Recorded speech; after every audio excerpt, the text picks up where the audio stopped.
السلام عليكم ورحمة الله.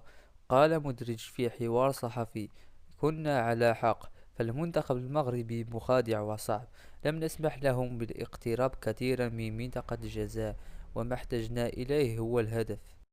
لو كنا خالقين أكثر لربما منحونا المزيد من المساحات.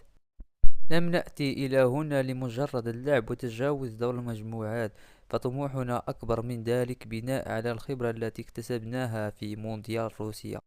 ولكن طموحنا الأولى هي تجاوز دور المجموعات، وفي حالة تمكنا من ذلك سنشكل خطر على كل منتخب.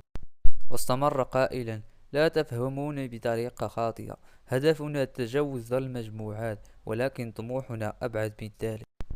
باختصار، كان هذا كل ما قاله مودريتش في الندوة الصحفية. والآن ننتقل إلى ما قاله مدرب كرواتيا.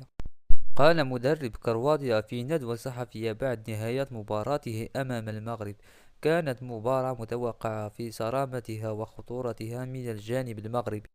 كانت بالفعل مباراة صعبة وتوقعنا هذا السيناريو.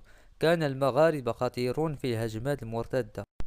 وتابع قائلا: كان هناك القليل من الكرات التي تمر في العمق، ولم نستغل الفرص التي خلقناها، وافتقدنا إلى المزيد من تصميمها وصناعتها. وأضاف: الشجاعة كانت مفقودة أيضا. الوضع مختلف عما كان عليه قبل 4 سنوات.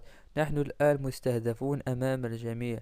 دعونا ننتقل إلى أفق آخر، وليس لدينا ما نأسف عليه. باختصار، هذا كل ما قاله مدرب كرواتيا في الندوة الصحفية. في أمان الله، ومع السلامة.